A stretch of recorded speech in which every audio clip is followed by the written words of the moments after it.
अब आते हैं problems related on trace of matrix. Problem में जाने से पहले जो है ट्रेस का कुछ प्रॉपर्टी है उसको लिख लेते हैं। जैसे आप लोग जानते हैं कि ट्रेस जो है स्क्वायर मैट्रिक्स का निकाला जाता है। स्क्वायर मैट्रिक्स में करते क्या है कि जितना भी एलिमेंट डायगोनल का है सबका सम ट्रेस कहलाता है। तो ये सब बता दिए थे। जैसे 4n ऑर्डर का मैट्रिक्स अगर दिया है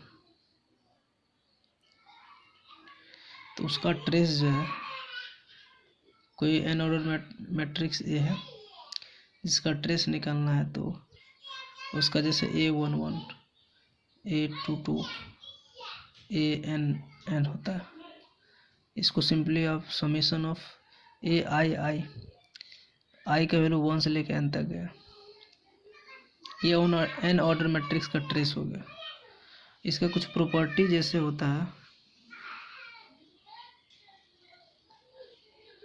प्रॉपर्टी जैसे trace of A plus B, मतलब दो मैट्रिक्स का ट्रेस अगर निकालना है इसको लिख सकते हैं trace of A plus trace of B कर सकते हैं। सेकेंड नंबर जो है ट्रेस ए की पावर n है तो इसको लिख सकते हैं n टाइम्स ट्रेस ए।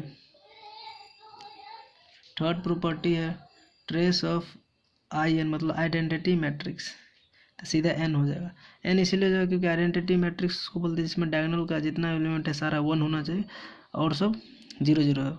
तो मतलब मान चलिए अगर 2x2 ऑर्डर का मैट्रिक्स है तो उसका सम 2 ही आएगा। 3x3 ऑर्डर का मैट्रिक्स है ट्रेस का सम 3 आएगा, इसलिए n ऑर्डर का इसलिए n आएगा सम।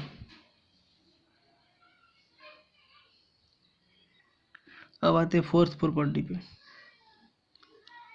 ट्रेस ऑफ k टाइम्स ए। तो यहाँ से कांस्टेंट बाहर आ जाएगा, ट्रेस निकाल लेंगे मैट्रिक्स ए का।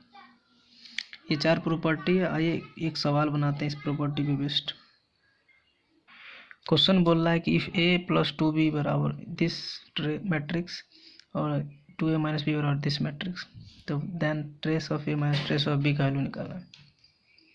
तो सिंपली आपको बता दें कि जैसे बनाना है इसको, ऐसे ट्रेस ले लेते हैं दोनों साइड, तो इसको लिख सकते हैं trace of a plus 2b बराबर इस सब का सम 1 प्लस माइनस 3 प्लस 1 बराबर -1। फिर इसका ट्रेस लेते हैं, trace of 2a minus B is equals to 2 plus -1 plus 2 मतलब विच इज 3।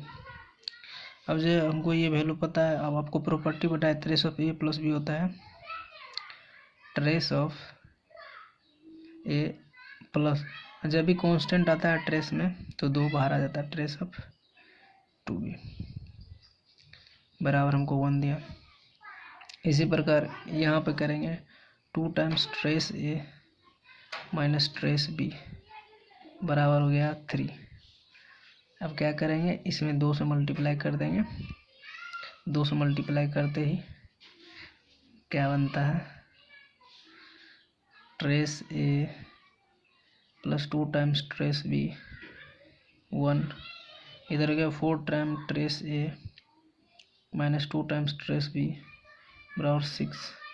इसको सीधा जोड़ देंगे, कटा, इधर बचा 5 ही बच गया 5। तो यहाँ से ट्रेस ए का वैल्यू आ गया 1 आ गया, ट्रेस ए का वैल्यू 1 आ गया। तो ट्रेस बी का वैल्यू निकालना है तो यहाँ से निकाल लेते हैं 1 प्लस 2 टाइम्स ट्रेस बी बराबर 1, तो सॉरी -1। तो इधर आके -2 गया तो 2 टाइम्स ट्रेस बी बराबर -2, तो ट्रेस बी का वैल्यू आ गया -1। निकालना क्या है, trace of A minus B, तो सिंपली जो है आंसर आ जाएगा ट्रेस ए का वैल्यू 1 है, ट्रेस बी का वैल्यू -1 1 माइनस -1 तो 2 आपका फाइनल आंसर हो गया। अब आते हैं नेक्स्ट टॉपिक। अगला हेडिंग है कंपेरेबल मैट्रिसेस, मतलब दो मैट्रिक्स कंपेयर तभी हो सकता है जब दोनों मैट्रिक्स का ऑर्डर सेम होना चाहिए। जैसे ये एक मैट्रिक्स ले और एक बी मैट्रिक्स ले, दोनों का ऑर्डर सेम है इसलिए दोनों को आप कंपेयर कर सकते हैं, अन्यथा ऑर्डर सेम लेगा तो कंपेयर नहीं कर सकते हैं। अब आते हैं नेक्स्ट हेडिंग पे, इक्वलिटी ऑफ टू मैट्रिसेस। अब आते हैं इक्वलिटी ऑफ टू मैट्रिसेस। दो मैट्रिक्स इक्वल कब होंगे? इक्वल तभी कर सकते हैं जब दोनों का सेम ऑर्डर हो और क्रोस्पोंडिंग एलिमेंट दोनों मैट्रिक्स का बराबर होना चाहिए। एक एग्जांपल लेके समझते हैं। जैसे ये एग्जांपल, दोनों मैट्रिक्स का ऑर्डर सेम है तो इसमें फाइंड करना है और भी क्या होगा। तो आपको बता दिए कि यहाँ ऑर्डर सेम है, क्रोस्पोंडिंग एलिमेंट भी बराबर होना चाहिए, तो इसीलिए यहाँ से ए का वैल्यू कितना होगा 1 हो जाएगा और बी का वैल्यू -2 आ जाएगा। तो answer A is equals to -1 sorry और बी इज इक्वल टू -2। ये आपका आंसर हो गया। अब आते हैं next, addition of two matrices. अब आते हैं एडिशन ऑफ मैट्रिसेस। दो मैट्रिसेस का एडिशन कब संभव है? जब पहला चेक करना है कि ऑर्डर सेम है कि नहीं, तब क्रॉसपोंडिंग एलिमेंट को फर्स्ट मैट्रिक्स को और सेकंड मैट्रिक्स के क्रॉसपोंडिंग एलिमेंट को जोड़ दे जाएंगे। जैसे -3 को -13 के साथ जोड़ेंगे, ठीक है, तो -3 प्लस -13। इसी प्रकार सेकेंड एलिमेंट को सेकेंड एलिमेंट के साथ जोड़ना है, थर्ड को थर्ड के साथ, इसको इसके साथ,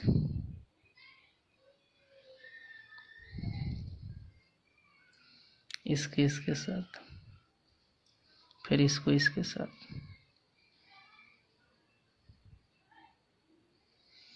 तो ये फाइनल 2 क्रॉस 3 ऑर्डर का है। जोड़ने के बाद फाइनल आपका आंसर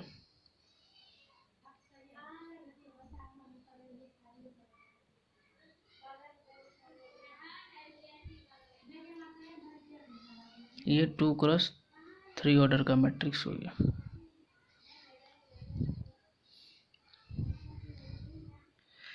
आइए स्टार्ट करते हैं प्रॉपर्टीज ऑफ मैट्रिक्स एडिशन। तो इसका प्रॉपर्टी जो होता है एडिशन का, मैट्रिक्स एडिशन का, पहला मैट्रिक्स एडिशन इज क्लोज। इसका मतलब होता है कि दो मैट्रिक्स का अगर सम करेंगे तो वो मैट्रिक्स ही आएगा। इसका मतलब ये हो गया। उसके बाद है सेकंड पॉइंट है कि मैट्रिक्स एडिशन इज कम्यूटेटिव। मतलब दो मैट्रिक्स को जैसे ए प्लस बी को जोड़े या बी प्लस ए को जोड़े, दोनों बराबर आएगा। इसी को कम्यूट बोलते हैं। ये कम्यूटेटिव लॉ को फॉलो करता है। थर्ड जो है कि मैट्रिक्स एडिशन इज एसोसिएटिव। जैसे ए प्लस बी, पहले ए को बाहर रखे, ए मैट्रिक्स को लग के बी प्लस सी को जोड़े, फिर या ए प्लस बी को एक साथ जोड़ दिए और सी को फिर बाद में जोड़िए। ये एसोसिएटिव लॉ हो गया। Additive inverse. तो एडिटिव इन्वर्स क्या बोलता है कि एक मैट्रिक्स ए है m क्रॉस n ऑर्डर का, और अगर उसको a प्लस उसका -a बराबर -a प्लस a, मतलब अगर जोड़ने दो मैट्रिक्स लिए और दोनों को जोड़े, तो जोड़ने के बाद अगर 0 आ गया, 0 का मतलब हो गया नल मैट्रिक्स, तो -a जो है एडिटिव इन्वर्स कहलाएगा मैट्रिक्स ए का, जो आप पहले भी पढ़ चुके हैं, एडिटिव इन्वर्स। उसके बाद होता है फिफ्थ पॉइंट कि if K is a scalar. Scalar का मतलब हो गया कोई constant term, constant, and A and B are two matrices of same order, then K times A plus B और के ए प्लस के। मतलब एक कोई स्केलर का मतलब कोई कांस्टेंट को दो मैट्रिक्स को एक मल्टीप्लाई करते हैं, तो मैट्रिक्स ए का हर एक एलिमेंट में के से मल्टीप्लाई होगा और मैट्रिक्स बी के हर एक एलिमेंट में के से मल्टीप्लाई होगा। मतलब हर एक रो और हर एक कॉलम में मल्टीप्लाई होगा। इसका ये मतलब हो गया।